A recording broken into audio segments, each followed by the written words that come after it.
ಗುಂಡೂರಾವ್ರವರ ವ್ಯಕ್ತಿತ್ವದ ಬಗ್ಗೆ ಮಾತಾಡೋದಾದರೆ ಅವರ ವ್ಯಕ್ತಿತ್ವ ಹೇಗಿತ್ತು, ಯಾವ ರೀತಿ ಜನತೆಗೆ ಅದು ಗುರುತಿಸಲ್ಪಟ್ಟಿತು? ಅವರು ಈ became two dependent on the bureaucrats and the police. ಶರಣರ ಸಾವನ್ನು ಅವರ ಮರಣದಲ್ಲಿ ನೋಡುವಂಥ ಗುಂಡೂರಾವ್ ಅವರಿಗೆ ರಾಜಕೀಯ ವಿರೋಧಿ ಆಗಿದ್ರು ಕೂಡ ಅವರು ನಿಧನರಾದಾಗ ಯಾವ ರೀತಿ ಒಳ್ಳೆ ಸನ್ಮಾನದಿಂದ ಕಳಿಸ್ಕೊಟ್ರು ಅನ್ನೋದನ್ನ ಅವರ ದೊಡ್ಡ ಸ್ಥಿತಿ ತೋರಿಸ್ತಾರೆ. ನೋಡಿ ಗುಂಡೂರಾವ್ರೆ, ನನಗನ್ಸುತ್ತೆ ಈ ಸರ್ತಿ ಜನಗಳ ಒಂದು ಅಭಿಪ್ರಾಯ ನೋಡಿದ್ರೆ ನಿಮಗೆ 100 ಸೀಟು ಬರೋದು ನನಗೆ ಕಾಣಿಸ್ತಾ ಇಲ್ಲ.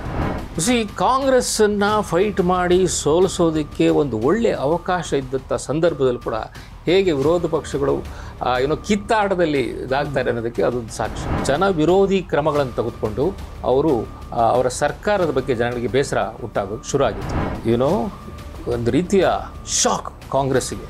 First time in Karnataka's history Congress party had been defeated. ಅದಕ್ಕೆ ಗುಂಡೂರಾವ್ ಅವರು ಒಂಥರ ಸಾಕ್ಷಿ ಆಯಿತು. ಗುಂಡೂರಾವ್ ಅವರ ನೇತೃತ್ವದಲ್ಲಿ ಕಾಂಗ್ರೆಸ್ ಸೋಲುವಂಥ ಒಂದು ಪರಿಸ್ಥಿತಿ ಬಂತು. ಸ್ನೇಹಿತರೆ ನಮಸ್ಕಾರ, ಹೊಸ ದಿಗಂತ ಡಿಜಿಟಲ್ ಚಾನಲ್ಗೆ ಸ್ವಾಗತ. ಫ್ಲ್ಯಾಶ್ ಬ್ಯಾಕ್ ಕಾರ್ಯಕ್ರಮವನ್ನು ನೀವು ನೋಡ್ತಾ ಇದ್ದೀರಿ, ನಮ್ಮನ್ನು ಹರಿಸ್ತಾ ಇದ್ದೀರಿ. ಈ ಕಾರ್ಯಕ್ರಮದಲ್ಲಿ ಹಿರಿಯ ಪತ್ರಕರ್ತರಾದಂಥ ಪಿ ರಾಮಕೃಷ್ಣ ಉಪಾಧ್ಯಾಯ ಅವರು ಹಂಚಿಕೊಂಡಿರುವಂಥ ಅವರ ಅನುಭವದ ಮಾತುಗಳನ್ನು ಮೆಚ್ಚಿದ್ದೀರಿ. ಕಳೆದ ಸರಣಿಯಲ್ಲಿ ನಾವು ಗುಂಡೂರಾವ್ ಅವರ ಕೆಟ್ಟ ದಿನಗಳು ಹೇಗಿತ್ತು ಅನ್ನುವಂಥದ್ದನ್ನು ನಿಮ್ಮ ಮುಂದೆ ಇಡುವಂಥ ಪ್ರಯತ್ನವನ್ನು ಮಾಡಿದ್ವಿ. ಉಪಾಧ್ಯಾಯ ಅವರು ಕೆಂಗಲ್ ಹನುಮಂತಯ್ಯನವರಿಂದ ಹಿಡಿದು ಗುಂಡೂರಾವ್ ವರೆಗೆ ಯಾವ ರೀತಿ ಆಡಳಿತ ಇತ್ತು, ಯಾವ ರೀತಿ ಬ್ಯಾಕ್ಡೋರ್ ರಾಜಕಾರಣ ನಡೀತಿತ್ತು, ಇವೆಲ್ಲವನ್ನು ಎಳೆ ಎಳೆಯಾಗಿ ನಿಮ್ಮ ಮುಂದೆ ಬಿಚ್ಚಿಟ್ಟಿದ್ದಾರೆ. ಗುಂಡೂರಾವ್ರವರ ಆಡಳಿತ ಹೇಗೆ ಜನವಿರೋಧಿ ಅಂತ ಅನ್ನಿಸ್ಕೊಳ್ತಾ ಬಂತು ಅಂತ ಕಳೆದ ಸರಣಿಯಲ್ಲಿ ನಾವು ಮಾತಾಡಿದ್ವಿ.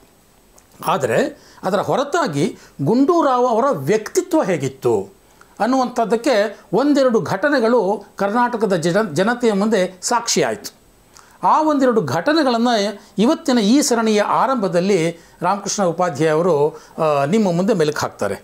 ಒಟ್ಟಾರೆಯಾಗಿ ಫ್ಲ್ಯಾಶ್ ಬ್ಯಾಕ್ನ ಈ ಎರಡನೇ ಸರಣಿಗೆ ಪಿ ರಾಮಕೃಷ್ಣ ಉಪಾಧ್ಯಾಯ ಅವರನ್ನು ಮತ್ತೊಮ್ಮೆ ನಾನು ಸ್ವಾಗತ ಮಾಡ್ತಾ ಈ ಕಾರ್ಯಕ್ರಮಕ್ಕೆ ನಾನು ಅವರಿಂದ ಇನ್ನಷ್ಟು ಮಾಹಿತಿಯನ್ನು ಕೇಳೋದಕ್ಕೆ ಬಯಸ್ತೇನೆ. ನಮಸ್ಕಾರ ರಾಮಕೃಷ್ಣ ಉಪಾಧ್ಯಾಯ. ನಮಸ್ಕಾರ ಸ್ವಾಮಿ. ನಾನು ಆಗಲೇ ಹೇಳಿದಾಗೆ ಗುಂಡೂರಾವ್ರವರ ವ್ಯಕ್ತಿತ್ವದ ಬಗ್ಗೆ ಮಾತಾಡೋದಾದರೆ ಅವರ ವ್ಯಕ್ತಿತ್ವ ಹೇಗಿತ್ತು, ಯಾವ ರೀತಿ ಜನತೆಗೆ ಅದು ಗುರುತಿಸಲ್ಪಟ್ಟಿತು, ಯಾವ ರೀತಿ ಗುಂಡೂರಾವ್ ಅವರ ವ್ಯಕ್ತಿತ್ವ ಇತ್ತು? ನೋಡಿ, ಗುಂಡೂರಾವ್ ಅವರು ಮುಖ್ಯಮಂತ್ರಿ ಆದಮೇಲೆ ಹೊಸದರಲ್ಲಿ ಒಂದಷ್ಟು ಅವರ ಬಗ್ಗೆ ಉತ್ಸಾಹ ಇತ್ತು ಜನಗಳಿಗೆ. ಆಮೇಲೆ ಬರ್ತಾ ಬರ್ತಾ ಅವರು ಈ became two dependent on the bureaucrats and the police. So ಅವರ ಎಲ್ಲ ಕಾರ್ಯಕ್ರಮಗಳನ್ನು ಕೂಡ ಅವರೇ ಮಾಡ್ತಾಯಿದ್ರು. ಆಮೇಲೆ ಅವರು ಜನಗಳಿಂದ ದೂರ ಆಗ್ತಾ ಇದ್ದಾರೆ ಅನ್ನೋ ಒಂದು ಮನಸ್ಥಿತಿ ಬಂತು ಜನರಿಗೆ. ಮತ್ತು ರೈತ ಚಳವಳಿ ನಡೀತು, ರೈತರ ಮೇಲೆ ಗುಂಡು ಹಾರಿಸಿದ್ರು, ಅನಗತ್ಯವಾಗಿ ಗುಂಡು ಹಾರಿಸಿದ್ರು. ಇಂಥ ಎಲ್ಲ ಜನ ವಿರೋಧಿ ಕ್ರಮಗಳನ್ನು ತೆಗೆದುಕೊಂಡು ಅವರು ಅವರ ಸರ್ಕಾರದ ಬಗ್ಗೆ ಜನಗಳಿಗೆ ಬೇಸರ ಉಂಟಾಗೋದು ಶುರು ಆಗಿತ್ತು. ಬಿಕಾಸ್ ಇನ್ನೇನು ಎಲೆಕ್ಷನ್ ಬರುತ್ತೆ ಅನ್ನೋ ಒಂದು ಪರಿಸ್ಥಿತಿ ಕೂಡ ಇತ್ತು. ದೇವರಾಜ ಅರಸು ಅವರು ಅವರ ಸರ್ಕಾರ ಬಿದ್ದ ಮೇಲೆ ಅವರದೇ ಒಂದು 20 ಜನ MLAಗಳಿದ್ದರು. ಅವರೊಂದು ಸಣ್ಣ ಪಕ್ಷವನ್ನು ಮಾಡಿ ಕರ್ನಾಟಕ ಕ್ರಾಂತಿ ರಂಗ ಅಂತ ಮಾಡ್ಕೊಂಡಿದ್ದರು. ಅವರು ಜೂನ್ 6ನೇ ತಾರೀಕು 1982ರಲ್ಲಿ ನಿಧನರಾದರು ದೇವರಾಜ ಅರಸು. ನಾನು ಹೇಳಿದ್ನಲ್ಲ, ಗುಂಡೂರಾವ್ ಅವರದು ಇನ್ನೊಂದು ಮುಖ ಹೇಗಿತ್ತು ಅನ್ನೋದ್ರ ಬಗ್ಗೆ. ಗುಂಡೂರಾವ್ ಅವರಿಗೆ ಇವರು ವಿರೋಧಿ ಆಗಿದ್ದರು. ದೇವರಾಜ ಅರಸು ಅವರು ರಾಜಕೀಯ ವಿರೋಧಿ ಆಗಿದ್ದರು ಕೂಡ ಅವರು ನಿಧನರಾದಾಗ ಅವರನ್ನು ಯಾವ ರೀತಿ ಒಳ್ಳೆ ಸನ್ಮಾನದಿಂದ ಕಳಿಸ್ಕೊಟ್ರು ಅನ್ನೋದನ್ನ ಅವರ ದೊಡ್ಡ ಸ್ಥಿತಿ ತೋರಿಸುತ್ತೆ. ದೇವರಾಜ ಅರಸು ಅವರಿಗೆ ಕರ್ನಾಟಕ ತುಂಬ ಜನಪ್ರಿಯತೆ ಇತ್ತು. ಜನ ಅವರನ್ನು ಭಾಳಷ್ಟು ಲೈಕ್ ಮಾಡ್ತಾಯಿದ್ರು. ಮತ್ತು ಅದನ್ನು ಅರಿತುಕೊಂಡಂಥ ಗುಂಡೂರಾವ್ ಅವರು ಅವರ ಪಾರ್ಥಿವ ದೇಹವನ್ನು ಬೆಂಗಳೂರಿನಿಂದ ಅವರ ಹಳ್ಳಿಗೆ, ಕಲ್ಲಹಳ್ಳಿ, ಸುಮಾರು 185 ಕಿಲೋಮೀಟರ್ ದೂರ ಇರ್ತಕ್ಕಂಥ ಕಲ್ಲಹಳ್ಳಿಗೆ ಕಾರ್ಟೇಜ್ನಲ್ಲಿ ಕಳಿಸಿದ್ರು. ರಸ್ತೆಯಲ್ಲಿ ಹೋಗಿ ಜನ ಮೆರವಣಿಗೆ ಹೋಯಿತು. ಆ ಮೆರವಣಿಗೆ ನಾನು ನೋಡಿದ್ದೇನೆ. ನಿಜವಾಗಲೂ ಯಾವುದೇ ಒಂದು ಕರ್ನಾಟಕದ ವ್ಯಕ್ತಿಗೆ ಸಿಗದಂಥ ಒಂದು ಗೌರವ, ಒಂದು ಮನ್ನಣೆ.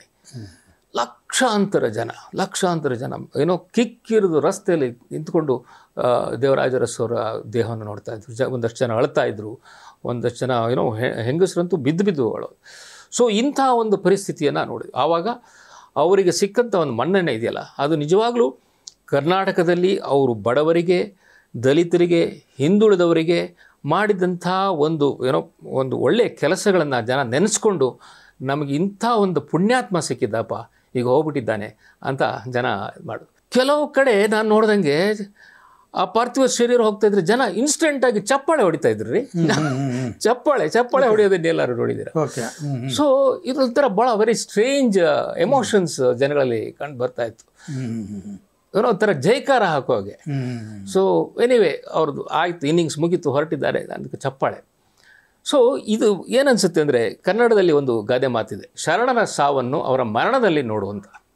ಸೊ ಅದೊಂದು ಸಾಕ್ಷಿ ಆದಂಥವರು ದೇವರಾಜ ಅರಸು ಅವರು. ಸೊ ಹೀಗೆ ಆಮೇಲೆ ಎಲೆಕ್ಷನ್ನು ಹತ್ತಿರ ಬರ್ತಾ ಇತ್ತು. ನನಗೆ ಇನ್ನೊಂದು ವಿಚಾರವನ್ನು ಈ ಸಂದರ್ಭದಲ್ಲಿ ತಿಳಿಸ್ಬೇಕು ಅನಿಸುತ್ತೆ. ಎಲೆಕ್ಷನ್ ಹತ್ತಿರ ಬರೋ ಟೈಮ್ನಲ್ಲಿ ನವಂಬರ್ ಡಿಸೆಂಬರ್ ಅಷ್ಟೊತ್ತಿಗೆ ನಾನು ಆವಾಗ ಮಿಡ್ ಡೇ ಪತ್ರಿಕೆಯಲ್ಲಿದ್ದೆ. ಕರ್ನಾಟಕದಲ್ಲಿ ಮಿಡ್ ಡೇ ಪತ್ರಿಕೆ ಇತ್ತು. ಅವರಿಗೆ ಏಷ್ಯನ್ ಗೇಮ್ಸ್ಗೆ ಡೆಲ್ಲಿನಲ್ಲಿ ನಡೆದಾಗ ಅಲ್ಲಿ ಒಂದು ಏನೋ ಏಷ್ಯನ್ ಗೇಮ್ಸನ್ನು ಕವರ್ ಮಾಡೋದಕ್ಕೆ ಒಂದು ಪತ್ರಿಕೆ ತರೋದಕ್ಕೆ ಒಂದು ಅವಕಾಶ ಸಿಕ್ಕಿತ್ತು. ಮಿಡ್ ಡೇ ಪತ್ರಿಕೆಯನ್ನು ತರ್ತಾ ಇದ್ದವರು ಮಾಲೀಕರು ಮತ್ತು ಸಂಪಾದಕರು ಖಲೀದ್ ಅನ್ಸಾರಿ ಅಂಥೇಳಿ. ಸೊ ಅವರು ಏನು ಮಾಡಿದ್ರು, ನಮ್ಮನ್ನೆಲ್ಲ ನಾವೆಲ್ಲ ಮಿಡ್ ಡೇದಲ್ಲಿ ಬೆಂಗಳೂರಿನಲ್ಲಿದ್ದವರು, Bombay office, main Bombay office. So ಎಲ್ಲರೂ ಡೆಲ್ಲಿ ಕರೆಸ್ಕೊಂಡ್ರು, ಬನ್ನಿ ಎಲ್ಲರೂ ಕವರ್ ಮಾಡೋಣ ಅಂಥೇಳಿ. ಸೊ ಬೆಂಗಳೂರಿಂದ ನಾನು ಮತ್ತು ವೇಣಿ ಮಾಧವ್ ಅಂತ ನಮ್ಮ ಸ್ಪೋರ್ಟ್ಸ್ ಎಡಿಟರ್ ಅವರು ಹೋಗಿದ್ವಿ. ಸೊ ಆವಾಗ ಅಲ್ಲಿ ಏಷ್ಯನ್ ಗೇಮ್ಸ್ ಟೈಮಲ್ಲಿ ದಿನ ಒಂದು 16 ಪುಟದ ಒಂದು ಟ್ಯಾಬ್ಲಾಯ್ಡ್ ಸೈಜ್ನಲ್ಲಿ ಏಷ್ಯನ್ ಗೇಮ್ಸ್ದು ಮಾಡಿದ್ವಿ. ತುಂಬ ಚೆನ್ನಾಗಿ, ವೆರಿ ಇಂಟ್ರೆಸ್ಟಿಂಗ್ ಆಗಿತ್ತು. ಆಮೇಲೆ ನಮ್ಮ first exposure to international sports. Of course ನನ್ನ ಕೆಲಸ ಇದ್ದಿದ್ದು ಮೇನ್ಲಿ ಅಥ್ಲೀಟ್ಸ್ ಅವ್ರನ್ನ ಇಂಟರ್ವ್ಯೂ ಮಾಡೋದು, ದೆನ್ ಅದರ ಹೈಲೈಟ್ಸನ್ನ ಬಗ್ಗೆ ಬರೆಯೋದು, ದೆನ್ ಕಲರ್ ಸ್ಟೋರೀಸನ್ನು ಮಾಡೋದು. ಅಫ್ಕೋರ್ಸ್ ಸ್ಪೋರ್ಟ್ಸ್ನವ್ರು ಕವರ್ ಮಾಡ್ತಾಯಿದ್ರು. ಸೊ ಅಲ್ಲಿ ಇದ್ದಾಗ ಡೆಲ್ಲಿನಲ್ಲಿ ಕರ್ನಾಟಕದ ಎಲೆಕ್ಷನ್ನು ಡಿಕ್ಲೇರ್ ಆಗುತ್ತೆ. ಐ ಥಿಂಕ್ ನವಂಬರ್ ಕೊನೆಗೆ ಡಿಸೆಂಬರ್ ಕೊನೆಗೆ ಡಿಕ್ಲೇರ್ ಆಯಿತು. ಇಲ್ಲಿ ನಮ್ಮ VN ಸುಬ್ಬರಾವ್ ಅವರು ನಮ್ಮ ರೆಸಿಡೆಂಟ್ ಎಡಿಟರ್ ಮಿಡ್ಡೇಗೆ. ಸೊ ಅವರು ಬೆಂಗಳೂರಿಂದ ಫೋನ್ ಮಾಡಿದ್ರು, ಉಪಾಧ್ಯಾಯ ಎಲೆಕ್ಷನ್ ಅನೌನ್ಸ್ ಆಗಿದ್ದೀರಿ, ಏನು ಮಾಡ್ತಾಯಿದ್ದೀರಿ ಡೆಲ್ಲಿಲಿ? ಸರ್ ಡೆಲ್ಲಿಲಿ ಗೊತ್ತಿದ್ದು, ಏನು ಮಾಡ್ತಾಯಿದ್ದೀರಿ ನಿಮಗೆ? ನೋ ಎಲೆಕ್ಷನ್ ಅನೌನ್ಸ್ ಆಗಿಬಿಟ್ಟಿದೆ ಕರ್ನಾಟಕದ್ದು. ಅವರು ನಮ್ಮ ಸುಬ್ರಾಯರು ಭಾಳ ಎಕ್ಸೈಟಬಲ್ ಕ್ಯಾರೆಕ್ಟರ್. ಏನೋ ಒಂದು ಇನ್ಸಿಡೆಂಟ್ ನಡೀತಂದರೆ ಅದನ್ನ ಬಗ್ಗೆ ತುಂಬ ಎಕ್ಸೈಟ್ ಆಗಿಬಿಟ್ಟು ತುಂಬ ಚೆನ್ನಾಗಿ ಕವರೇಜ್ ಮಾಡ್ಸಕ್ಕಂಥ ಶಕ್ತಿ ಇದ್ದಂಥವ್ರು. ನೋಡಿ, ಎಲೆಕ್ಷನ್ ಕಮಿಷನ್ನವ್ರನ್ನ ಯಾರನ್ನಾರು ಕಾಂಟ್ಯಾಕ್ಟ್ ಮಾಡಿಬಿಟ್ಟು ಒಂದು ಒಳ್ಳೆ ಎಕ್ಸ್ಕ್ಲೂಸಿವ್ ಸ್ಟೋರಿ ಮಾಡಿ ನಮ್ಮ ಮಿಡ್ ಡೇನಲ್ಲಿ ಬರಬೇಕು. ಅದು ವೀಕ್ಲಿ ಇದ್ದಿತ್ತು. ಸೊ ಸ್ಯಾಟರ್ಡೇ ಆಗಿದ್ದು ಅನೌನ್ಸ್ಮೆಂಟು. ನಾಳೆಗೆ ಒಂದು ಒಳ್ಳೆ ಬ್ಯಾನರ್ ಹೆಡ್ಲೈನ್ ಹಾಕೋಣ ಸ್ಟೋರಿ ಮಾಡಿ. ಸೊ ನನಗೆ ಡೆಲ್ಲಿನಲ್ಲಿ ಒಂದಿಷ್ಟು ಕಾಂಟ್ಯಾಕ್ಟ್ಸ್ ಇತ್ತು. ಎಲೆಕ್ಷನ್ ಕಮಿಷನ್ ಕಾಂಟ್ಯಾಕ್ಟ್ ಮಾಡಿ ಒಂದಷ್ಟು ಎಕ್ಸ್ಕ್ಲೂಸಿವ್ ಡೀಟೇಲ್ಸ್ ತೊಗೊಂಡು ಒಂದಷ್ಟೆಲ್ಲ ಡೀಟೇಲ್ಸ್ ಕೊಟ್ಟೆ. ಅದೆಲ್ಲ ಮಾರನೇ ದಿವಸ ತಿರ್ಗಾ ಫೋನ್. ಇವಾಗಿನ ಥರ ಲೈವ್ ಏನಿರಲಿಲ್ಲ, ಲೈವ್ ಏನಿಲ್ಲ. 1982. ಸೊ ಪತ್ರಿಕೆಯಲ್ಲಿ ನಮ್ಮಲ್ಲಿ ಚೆನ್ನಾಗಿ ಬಂತು. ಅದನ್ನು ಕೆಲವು ಲೋಕಲ್ ಪತ್ರಿಕೆಗಳು ಫಾಲೋ ಅಪ್ ಮಾಡಿದ್ರು ಎಲ್ಲ.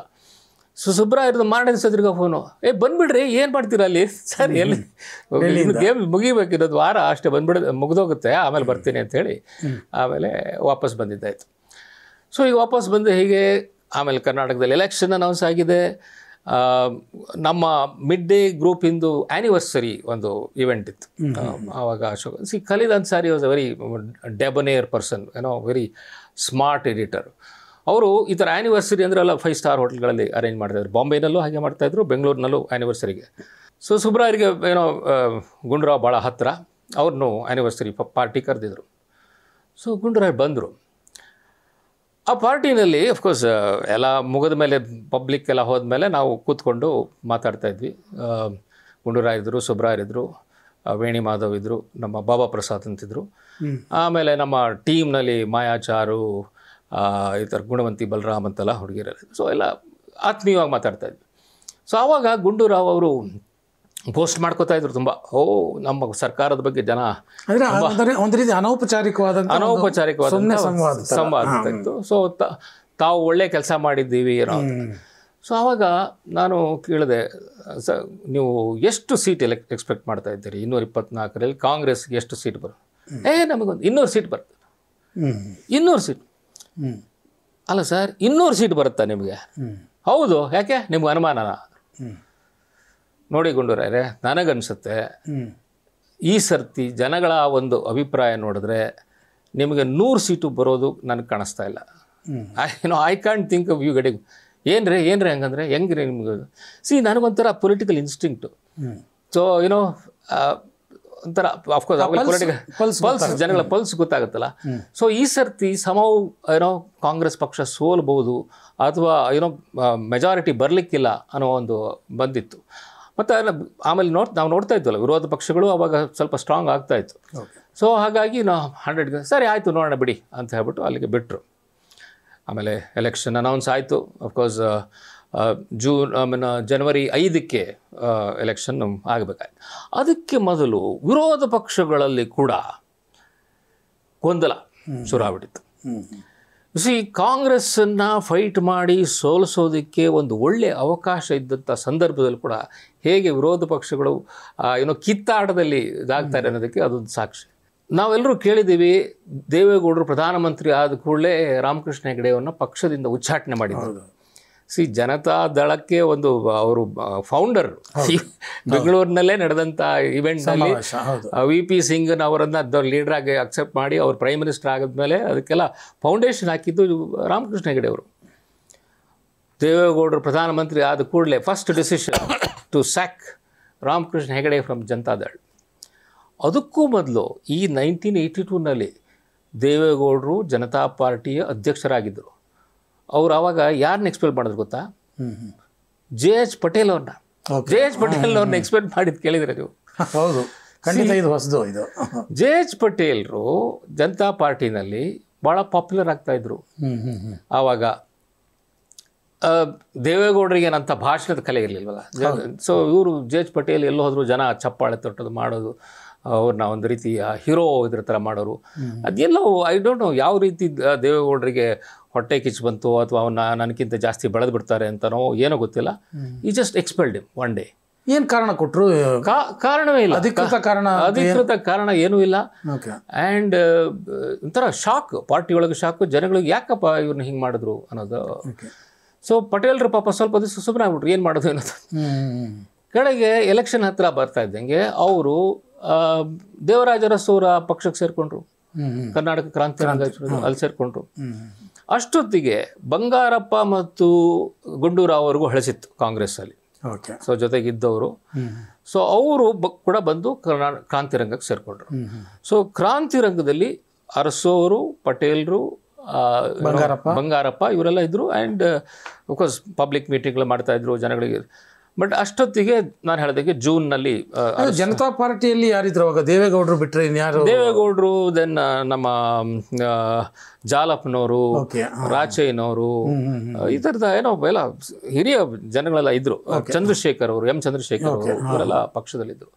ಸೊ ಆವಾಗ ಈ ರೀತಿ ಒಂದು ಆಯಿತು. ಸೊ ಕರ್ನಾಟಕ ಕ್ರಾಂತಿರಂಗ ಆಯಿತು. ಸೊ ಎಲೆಕ್ಷನ್ ಅನೌನ್ಸ್ ಆಗಬೇಕು. ಎಲೆಕ್ಷನ್ ಅನೌನ್ಸ್ ಆಯಿತು. ಆವಾಗ ಕರ್ನಾಟಕ ಕ್ರಾಂತಿರಂಗ ಮತ್ತು ಜನತಾ ಪಾರ್ಟಿ ಒಂದು ಅಲಯನ್ಸ್ ಮಾಡ್ಕೊಂಡ್ರು. ಸೊ ತಿರ್ಗಾ ದೇವೇಗೌಡರು ಮತ್ತು ಪಟೇಲ್ರು ಒಂದೇ ಪ್ಲಾಟ್ಫಾರ್ಮ್.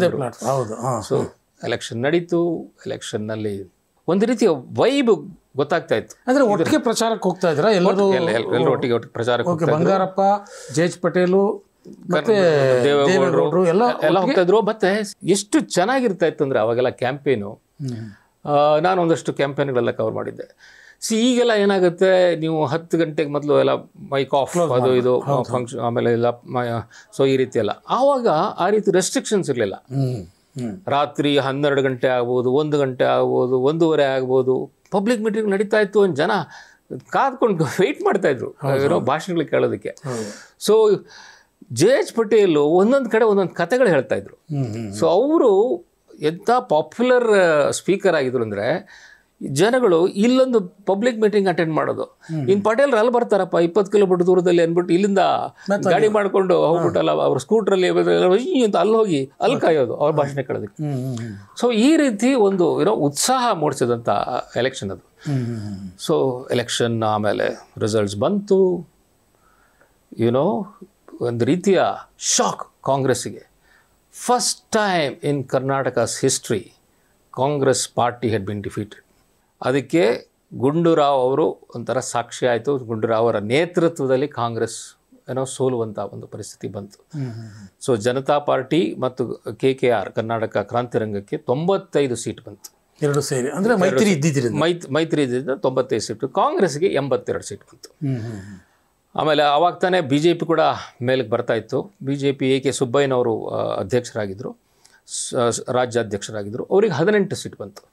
ಸೊ ಇವರೆಲ್ಲ ಕಮ್ಯುನಿಸ್ಟ್ ಪಾರ್ಟಿಗಳನ್ನು ಸೇರಿಸ್ಕೊಂಡಿದ್ರು ಅಲಯನ್ಸ್ನಲ್ಲಿ. ಓಕೆ. ಸೊ CPI CPM ಕೂಡ 3 ಸೀಟ್ ಬಂದಿತ್ತು. ಓಕೆ. ಅಂದರೆ 18ರಲ್ಲಿ ಆವಾಗಲೇ ಯಡಿಯೂರಪ್ಪನವರು ಅವರೆಲ್ಲ ಗೆದ್ದಿದ್ರು. ಆ ಯಡಿಯೂರಪ್ಪ ಮೊದಲ ಇದರಲ್ಲಿ ಬಹುಶಃ ಇದ್ದಿರಬಹುದು, ನನಗೆ ಅಷ್ಟು ಜ್ಞಾಪಕ ಬರ್ತಾಯಿಲ್ಲ. ಯಡಿಯೂರಪ್ಪ ಬಹುಶಃ ಫಸ್ಟ್ ಟೈಮ್ ಗೆದ್ದಿರ್ಬೋದು 83ರಲ್ಲಿ. I am not very sure at the moment. So ಈ ರೀತಿ ಎಲ್ಲ ಬಂದಾಗ 18 ಜನ ಇಂಡಿಪೆಂಡೆಂಟ್ಸ್ ಕೂಡ ಇದ್ರು. ಓಕೆ. ಸೊ ಸರ್ಕಾರ ಮಾಡೋದು ಹಂಗೆ 113 ಬೇಕು. ಏನೋ ಮ್ಯಾಜಿಕ್ ನಂಬರ್ ಇಸ್ 113, 224 ಜನ ಇರೋದು ಅಸೆಂಬ್ಲಿನಲ್ಲಿ. ಆದರೆ ಆವಾಗ ಒಂದು ರೀತಿ ಎಂಥೂಸಿಯಾಸಮ್ ಅಪೋಸಿಷನ್ಗೆ, ನೋಡು ಕಾಂಗ್ರೆಸ್ಸನ್ನು ಸೋಲಿಸಿ ನಾವು ಅಧಿಕಾರ ಹಿಡಿತಾ ಇದ್ದೀವಿ ಅಂತ ಬಂದಿತ್ತಲ್ಲ. ಅದರಲ್ಲೂ ಮೊಟ್ಟ ಮೊದಲ ಕಾಂಗ್ರೆಸ್ಸೇತರ ಸರ್ಕಾರ, ಮೊಟ್ಟ ಮೊದಲ ಕಾಂಗ್ರೆಸ್ ಸರ್ಕಾರ ಮಾಡುವ, ಬಹುಶಃ ನಾಯಕರಿಗೆ ಅಷ್ಟೇ ಅಲ್ಲ ಕಾರ್ಯಕರ್ತರಿಗೆ ಮತ್ತು ಸಾಮಾನ್ಯ ನಾಗರಿಕರಿಗೂ ಏನೋ ಒಂದು ಉತ್ಸಾಹ ಇತ್ತು. ನೋಡೋಣ ಹೊಸದೊಂದು ಎಕ್ಸ್ಪೆರಿಮೆಂಟ್ ಆಗುತ್ತೆ ಅಂತ ಹೇಳಿ ಬೇಲಿಂದ ಹೆಲಿಕಾಪ್ಟರ್ ಬಂದಂಗೆ ಬಂದದ್ದು. ಮುಖ್ಯಮಂತ್ರಿ ಸ್ಥಾನಕ್ಕೆ ತಿಕ್ಕಾಟ ಶುರು ಆಯ್ತು. Who is the best person in this circumstances? ಬಂಗಾರಪ್ಪನವರು ಹೆಗ್ಡೆ ಅವ್ರಿಗೊಂದಷ್ಟು ಗೂಸ್ ಹಾಕೊಟ್ಟು ಮನೆ ಮುಂದೆ ಶರ್ಟ್ ಎಲ್ಲ ಹರಿದ್ರು ಎಲ್ಲ. ಅಷ್ಟೊತ್ತಿಗೆ ಸ್ವಲ್ಪ ಹಾರ್ಡ್ ಲೈನ್ ಸ್ಟ್ಯಾಂಡ್ ತೊಗೊಂಡಿದ್ರು ಹೆಗ್ಡೆ ಅವರು. ಹೆಗ್ಡೆ ಅವ್ರನ್ನ ಮಾಡೋದಕ್ಕೆ ಒಂದು ಬಲವಾದ ಕಾರಣ ಇತ್ತು. ಪಕ್ಷದವರೇ ಅವರನ್ನ ಏನೋ ಒತ್ತಾಯ ಮಾಡಿ ತಿರ್ಗಾ ಹಿಂದೆ ಬಂದಂಥವ್ರು.